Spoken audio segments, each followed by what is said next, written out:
हम गुलामों पे इतनी अता कीजिए। जो मदीना जाना चाहता है वो कहेगा सुभान अल्लाह। हम गुलामों पे इतनी अता कीजिए। जरा मोहब्बत से कहते हैं सुभान अल्लाह कि हम गुलामों पे इतनी अता कीजिए। हम गुलामों पे इतनी अता कीजिए कि हम गुलामों पे इतनी अता कीजिए। हम गुलामों पे इतनी अता कीजिए। शहर तैबा हमें भी बुला लीजिए। शहर तैबा हमें भी बुला लीजिए। हम गुलामों पे इतनी अता कीजिए। शहर तैबा हमें भी बुला लीजिए।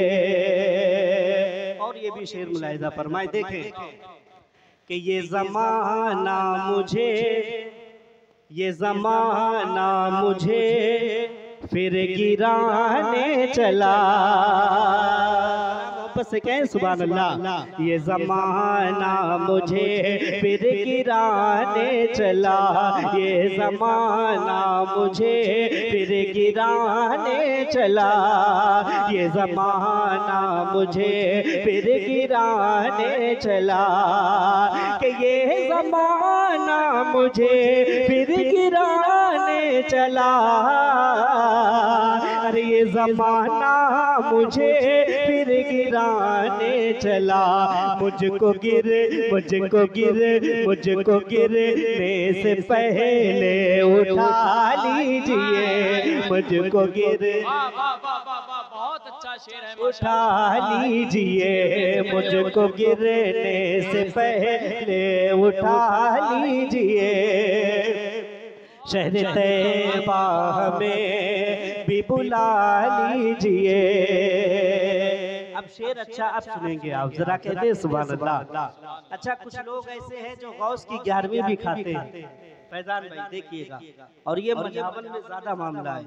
और अल्हम्दुलिल्लाह हक बात कहने से हम नहीं चूकते, इसलिए कि हम रजा के मसलक वाले हैं। सुभान अल्लाह। सुनो कुछ लोग ऐसे हैं जो गौस की 11वीं भी खाते हैं और गौसी पर उंगली उठाते हैं। मैं एक दुआ करता हूँ, आमीन आप कहेंगे, जरा कहिए सुभान अल्लाह। कि गौस की शान को मानता जो नहीं, गौस की शान को मानता जो नहीं, कि गौस की शान को मानता जो नहीं, गौस की शान को मानता जो नहीं, तो उसको दुनिया से जल्दी उठा लीजिए। उसको नारे तकबीर, नारे रिसालत, जश्ने सरकार गौसे आजम, फैजाने हुजूर गौसे आजम, फैजाने हुजूर आला हजरत। नारे तकबीर, नारे रिसालत। उसको दुनिया से जल्दी उठा लीजिए। और ये आखिरी शेर मुलाहिजा फरमाए। ये शेर मौलाना फैजान साहब की तरफ से मुलाहिजा करें, इसलिए कि मनक़बत आला हज़रत पढ़ करके भाई ने शोहरत कमाई। कहिए सुभान अल्लाह। एक शेर पढ़ता हूँ, सुने। और हकीकत ये कि ये सदक़े आला हज़रत है। सुभान अल्लाह। मुलाहिजा फरमाए, जरा कहते हैं सुभान अल्लाह। कि आला हज़रत ज़माने का जो बन गया। जरा मोहब्बत से कहें सुभान अल्लाह। आला हज़रत ज़माने का जो बन गया। आला हज़रत ज़माने का जो बन गया। आला हज़रत ज़माने का जो। नारे तकबीर, नारे रिसालत, नारे रिसालत। जश्ने सरकार गौसुल वरा कॉन्फ्रेंस, शायर इस्लाम जनाब यूसुफ रजा कानपुरी साहब किबला। नारे तकबीर, नारे रिसालत। मुलाहिजा फरमाए जरा, कहते हैं सुभान अल्लाह कि आला हज़रत ज़माने का जो बन गया, आला हज़रत ज़माने का जो बन गया, आला हज़रत ज़माने का जो बन गया, आला हज़रत ज़माने का जो बन गया, हमको सद का उठी का अता कीजिए, हमको सदका उन्हीं का अता कीजिए, शहर तैबा हमें भी बुला लीजिए, शहर तैबा हमें भी बुला लीजिए। दुरूद शरीफ पढ़ लीजिए। अल्लाहुम्मा सल्ली अला सय्यदना शफीना हबीबना नबीना करीमना मौलाना मुहम्मद बारिक वसल्लम सल्लु अलैहि सलातु व सलाम अलैका या रसूल अल्लाह सल्लल्लाहु तआला अलैहि वसल्लम। हज़रात, अब मिंबर पाक मुस्तफ़ा पर आप देख रहे हैं कि हमारे धीरे धीरे शोराए किराम उलमाए किराम तशरीफ ला रहे हैं। मुझे जिस मौजू पर कलाम करना था वो मौजू है वालिदैन का। ये सुभान अल्लाह। मुझे जिस मौजू पर कलाम करना है उस मौजू का नाम है माँ। आज की रात आप देखेंगे बड़े बड़े खुतबाए किराम तशरीफ लाएंगे, कोई अज़मते औलिया पर बात करेगा, कोई अज़मते गौसे आज़म पर बात करेगा, कोई फैज़ाने औलिया पर बात करेगा, मगर मेरे दिल ने ये चाहा कि आज इस पठान नगर की सरजमीन पर, मझावर की सरजमीन पर जिस मौजू की जरूरत है उनमें एक मौजू ये भी है कि आज बच्चे अपनी माँ की कद्र करना भूल चुके हैं। आज बच्चे अपनी माँ की कद्र मंजिलत को भुला चुके हैं। लिहाजा मेरा दिल ये चाहता है कि माँ के ताल्लुक से कुछ बातें आप तक पहुँचा दूं। तो तैयार हैं आप लोग? जरा अपनी बेदारी का सबूत दे कहें या रसूल अल्लाह, और मोहब्बत के साथ कहते हैं या रसूल अल्लाह। अब सुनिए, पूरी दुनिया के अंदर आज जो हालात बने हुए हैं, आप देखें कि बेटे अपने माँ बाप का कहना नहीं मानते, अपनी वालिदा की कद्र मंजिलत को नहीं जानते। वो माँ जिसने हमें और आपको अपने पेट में 9 महीने रखा, हमारे वजन को बर्दाश्त किया, सुबह से शाम तक, शाम से सुबह तक, जहाँ जहाँ वो जाती रही हमारे वजन को उठाती रही, वजन को बर्दाश्त करती रही, तकलीफ को उठाती रही, मुसीबतों को झेलती रही। मगर जब पैदा होने का वक्त आया, जो तकलीफें उसने उठाई हैं आज तक वो तकलीफें किसी और ने नहीं उठाई हैं। मगर इतनी तकलीफें उठाने के बावजूद भी कभी माँ ने अपने बेटे से ये एहसान नहीं जतलाया, अपने बेटे को ये नहीं कहा कि बेटे मैंने तुझे पैदा करके तुझ पर एहसान किया है। अज़ीज़ान मिल्लत इस्लामिया, आप जरा गौर तो कीजिए, वो माँ है जिसने सर्दियों की सख्त रातों में अपने बेटे को अपने सीने पर सुलाया है, उसके पेशाब किए हुए जगह पर खुद सो गई है। वो माँ है जिसने तकालीफ को, परेशानियों को बर्दाश्त किया है, मुसीबतों को उठाया है, मगर किसी से कोई शिकवा नहीं किया, किसी से कोई गिला नहीं किया। वो माँ जिसने हमें और आपको अपने पेट में 9 महीने रखा, उस माँ को आज हम अपने घर में नहीं रख पा रहे हैं, उस माँ की कद्र को नहीं समझ पा रहे हैं, उसकी मंजिलत को हम भुला चुके हैं। पूरी दुनिया के अंदर, बिलखुसूस अमेरिका और यूरोप की सरजमीन पर, और अब तो हिंदुस्तान की सरजमीन पर भी साल में एक दिन मनाया जाता है जिसको मदर डे कहा जाता है। मदर डे के मौके पर सिर्फ सेल्फी लेकर के माँ से मोहब्बत का इजहार किया जाता है।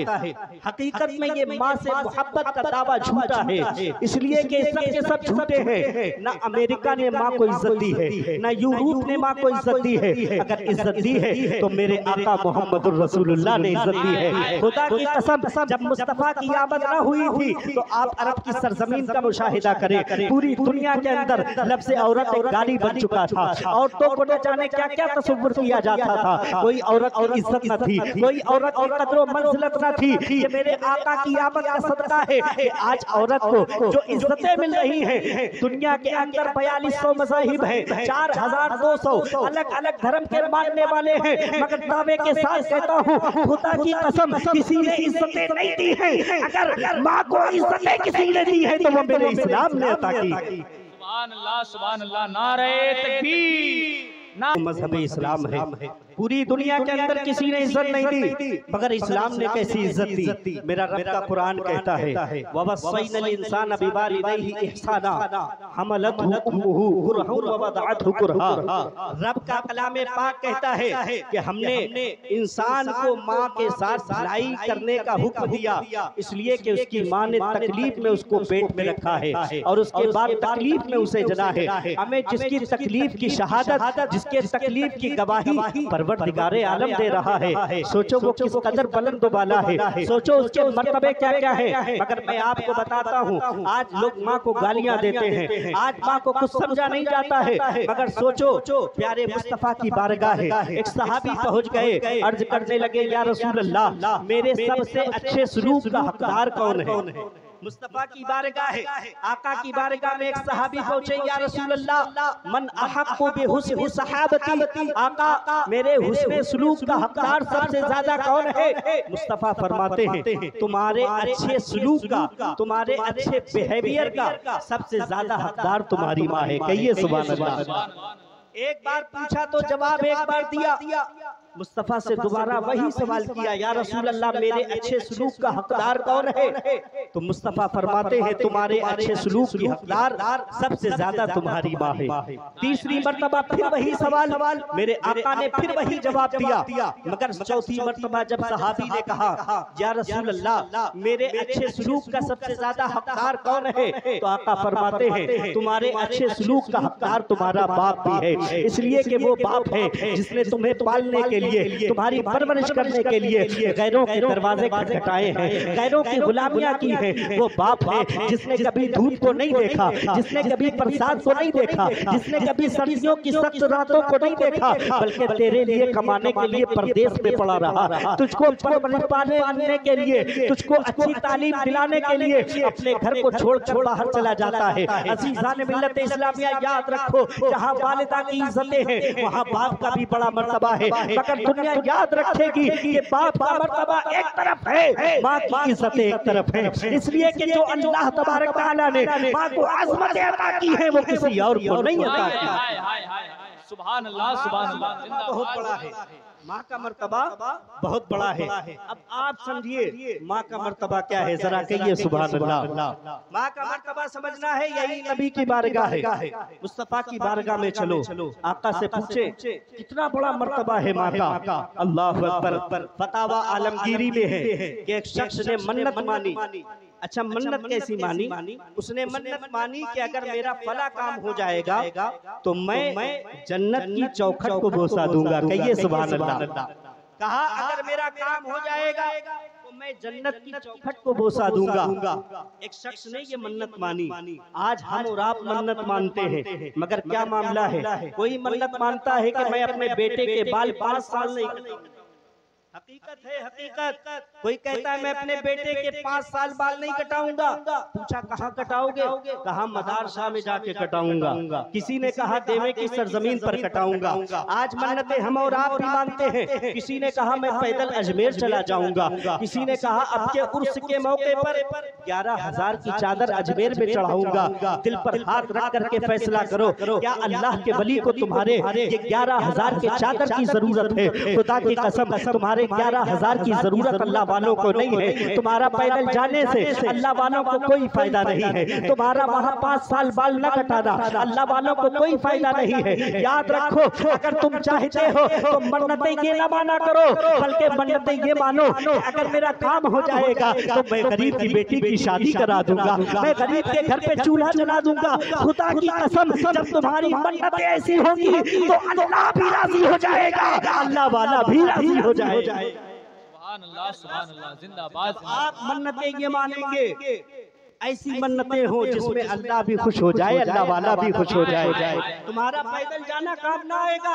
अब सुनो माँ की अजमतें क्या हैं। फतावा आलमगीरी में है एक शख्स ने मन्नत मानी कि अगर मेरा फला काम हो जाएगा तो मैं जन्नत की चौखट को बोसा दूंगा। जब उसका काम हो गया तो आका की बारगाह में पहुंचा, ऐ मेरे सरकार, ऐ मेरे आका, ये बता दीजिए कि मेरा काम हो गया है, अब मैं जन्नत की चौखट को चूमना चाहता हूँ, आका कहाँ चला जाऊँ? मुस्तफा चाहते तो फरमा देते जा चला जा काबे के दरो दीवार को चूम लेना, मगर नहीं, मुस्तफा चाहते तो फरमा देते जा हजरे अस्वद का बोसा ले लेना, मगर नहीं, मुस्तफा चाहते फरमाते जा मदीने चला जा, मगर मुस्तफा ने ये नहीं फरमाया, बल्कि मुस्तफा फरमाते हैं अपने घर चला जा, बाप की पेशानी को चूम लेना, माँ के पैर को चूम लेना। अर्ज करने लगा आका मेरे माँ बाप का इंतकाल हो चुका है, न घर में बाप जिंदा है न घर में माँ जिंदा है, आका अब क्या करूं? मेरे मुस्तफा फरमाते हैं परेशान होने की जरूरत नहीं है, हैरान होने की जरूरत नहीं है, बल्कि जा कब्रिस्तान चला जा, बाप के पेशानी के यानी बाप के सरहाने को चूम लेना, माँ के पैदियाने को चूम लेना, तेरी जन्नत चूमने की चौखट, तेरी जन्नत की चौखट चूमने की मन्नत पूरी हो जाएगी। पता चला कि अगर दुनिया में कामयाब होना चाहते हो माँ के कदमों को चूम लो, यहाँ भी कामयाब हो के महशर में भी कामयाब हो जाओ। नारे तकबीर, नारे रिसालत, जश्ने सरकार गौसे आजम, फैजाने हुजूर गौसे आजम, नारे तकबीर। मगर सुनो, नारे रिसालत, ये माँ की अजमतें हैं, माँ की अजमतें। आज हमने देखा कि लोगों ने माँ को गालियाँ दी, वो माँ जिसने 9 महीने अपने पेट में रखा उस माँ को हमने गालियाँ दी, उसके ऊपर हाथ को छोड़ दिया, उसको हमने जूतों से मारा, उसको हमने हाथों से मारा। हमने मुआशरे में देखा है लोग अपने माँ बाप को गालियाँ देते हैं, मगर आओ प्यारे, आज ये मुस्तफा की बारगाह का जलसा है, आज ये मुस्तफा का जिक्र हो रहा है, जरा यहाँ बैठ करके आप अपने गिरेबान का जायजा लें, आप अपने मुशाहिदा करें, आप अपने घर समाज को देखें कि आज माँ बाप की कदर और कीमत क्या है। आज माँ बाप की कोई इज्जतें नहीं है, मगर आओ जिन माँ बाप को हमने हल्का जाना है, जिनको हम ये समझते हैं कह रहे ये क्या है, आओ जरा गौर करते हैं, ये मुस्तफा की बारगाह है। अल्लाहु अकबर। एक शख्स हाजिर हुए, एक सहाबी रसूल मुस्तफा की बारगाह में हाजिर हुए, अर्ज करने लगे या रसूल अल्लाह, अहले मक्का हर साल हज करते हैं, हर साल हज करके सवाब पाते हैं, आका हम वहां तक नहीं जा सकते। आज हिंदुस्तान की सरजमीन पर कितने लोग ऐसे हैं, रुपया भी है, पैसा भी है, दौलत भी है, मकान भी है, मगर वो हज पे नहीं जा पा रहे हैं। ऐसे ऐसे लोग हैं, हज तो दूर की बात है। जब मैं एक मर्तबा अजमेर जा रहा था तो 2 दिन पहले मुझको एक 65-70 साल के बुजुर्ग मिले, हाथ पकड़ कर कहने लगे मौलाना 65 साल की जिंदगी गुजर गई, आज तक अजमेर नहीं गया। अल्लाह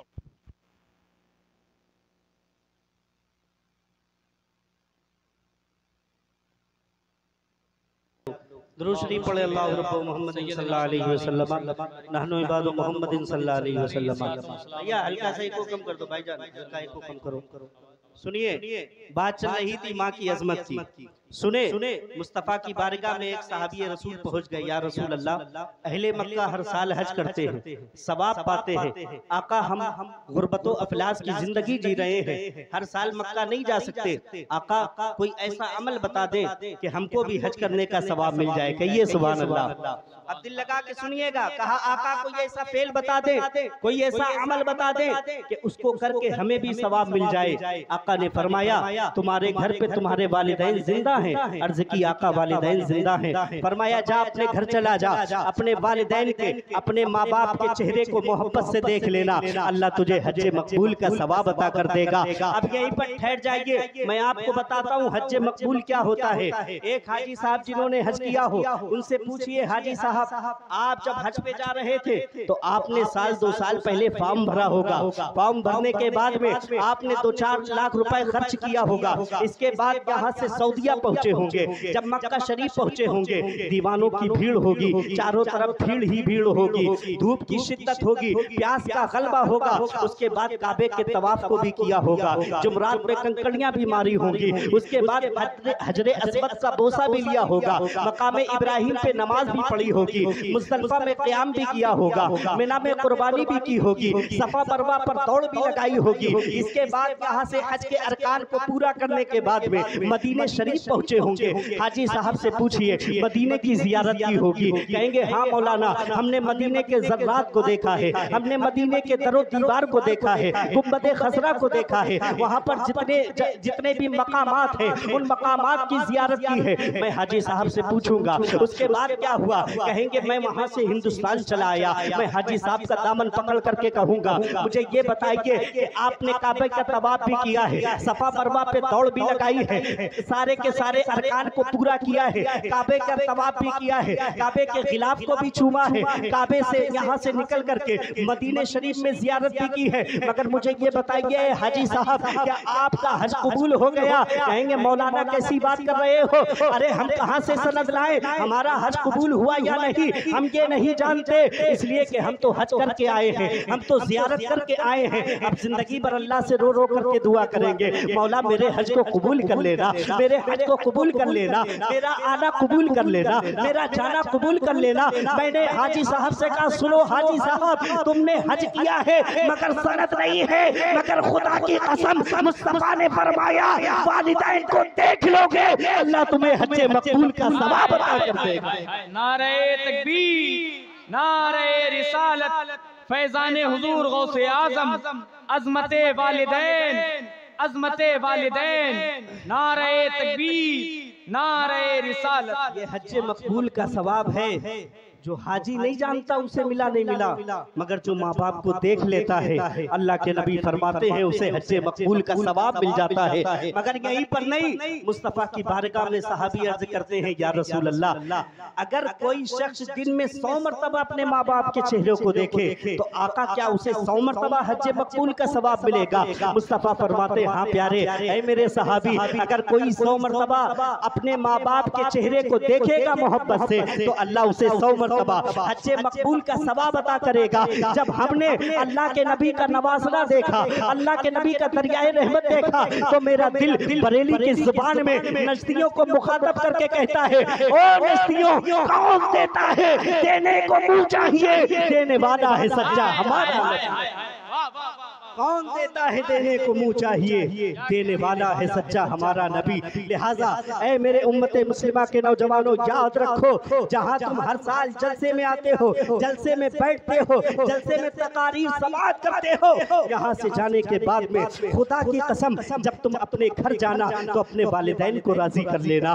अपने वालिदैन को मोहब्बत के साथ देख लेना, इसलिए कि जो वालिदैन से नाराज रहता है, जिसके वालिदैन उस बेटे से नाराज रहते हैं उसका रब उससे नाराज हो जाया करता है। अगर तुम चाहते हो लाख नमाजी हो, तुम चाहे जितने हज करो, हर साल तुम हज करते रहो, हर साल उम्रा करते रहो, हर साल बगदाद जाते रहो, अगर तुम्हारी माँ तुमसे नाराज है तो ना तुम्हारा हज करना कबूल है, ना तुम्हारा उम्रे पे जाना कबूल है, ना तुम्हारा जियारत करना कबूल है। इसलिए कि बुजुर्गान दीन फरमाते हैं एक तरफ 70 वली बैठकर दुआएं करते रहे, एक तरफ माँ अगर बददुआ कर दे तो अल्लाह तबारक तआला उस माँ की पहले सुनता है, 70 वली की बात में सुनता।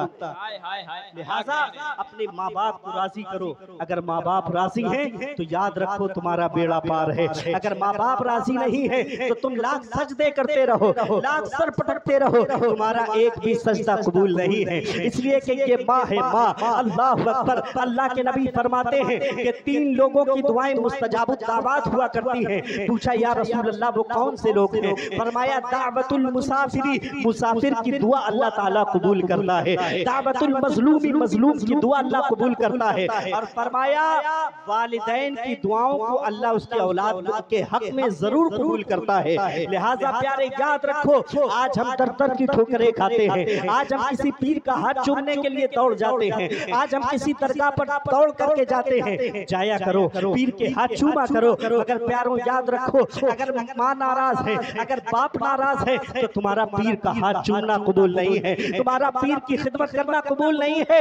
इसलिए कि अल्लाह उसी वक्त राजी होता है जब बेटा अपनी माँ को राजी कर लेता है। जिसकी माँ बेटे से नाराज हो जाती है उसका याद रखो उसका परवरदिगार भी उससे नाराज हो जाता है। अगर तुम चाहते हो तुम्हारी इबादतें कबूल हो, अगर तुम चाहते हो तुम्हारे रोजे कबूल हो, अगर तुम चाहते हो कि हमारा इबादत करना कबूल हो जाए तो तुम अपनी माँ को राजी करो। अगर माँ राजी है तो परवरदिगार राजी है, अगर माँ नाराज है तो फिर परवरदिगार राजी नहीं हो सकता। लिहाजा माँ को भी राजी रखो और इबादत करते रहो। और माँ बाप से मैं ये कहूंगा कि माँ बाप के ऊपर भी कुछ हुकूक हैं। वो सिर्फ ये ना सोचे कि बेटों पर ही सारे हुकूक हैं, बल्कि माँ बाप पर ये हक पहला बनता है कि वो अपने बच्चों की अच्छी परवरिश करे, अच्छी तालीमात से आरास्ता करे। इसलिए कि आज हम देखते हैं, हमने अपने बच्चों को कॉन्वेंट स्कूल में भेजा, आज हम यहाँ तक कि दुनिया में देखते हैं कि हम सरकारी स्कूलों में भेजते हैं, कॉलेज में भेजते हैं, यूनिवर्सिटी में भेजते हैं, मगर जब बात मदरसों की आती है तो हम कहते हैं मौलाना साहब पढ़ा देंगे, बस कुरान शरीफ सही सही पढ़ने लगे, बस इतना काफी है। याद रखो प्यारो, आज इस्लाम पर हमला हो रहा है, चारों तरफ से इस्लाम के मुखालिफ इस्लाम को मिटाने की मंसूबा बंदी कर चुके हैं, इस्लाम को मिटाने की नाकाम कोशिशें कर रहे हैं। इनको जवाब देने के लिए कौन आएगा? इनको जवाब देने के लिए कोई फरिश्ते नहीं आएंगे, इनको जवाब देने के लिए कोई और नहीं आएगा, बल्कि इनको जवाब हमारे आपके बेटे देंगे। अगर अपने बेटों को दीनी तालीमात से रास्ता कर लोगे तो जितने भी ये भौंकने वाले भौंकते हैं, जितने भी ये कुत्ते उड़ जाते हैं, हुजूर की शान में बकवासात करते हैं, हमारे आपके बेटे खड़े होकर के इनका मुंह बंद कर देंगे और कहेंगे सुन इस्लाम के बारे में ना भौंकना, इसलिए कि इस्लाम की हिफाजत करने वाले अभी शेर बाकी हैं। अपने बच्चों को पढ़ाइए। अगर आपके बच्चे इस्लामी तालीमात से आरास्ता हो गए तो फिर ये इस्लाम बाकी रहेगा, और जब बच्चे पढ़ेंगे नहीं दिन तो इस्लाम कैसे बरकरार रहेगा? अल्लाह तबारक तआला हमें और आपको कहने सुनने से ज्यादा अमल की तौफीक अता फरमाए। कलमा तय्यबा पढ़ लीजिए, ला इलाहा इल्लल्लाह मुहम्मदुर रसूलुल्लाह सल्लल्लाहु तआला अलैहि वसल्लम। अस्सलामु अलैकुम।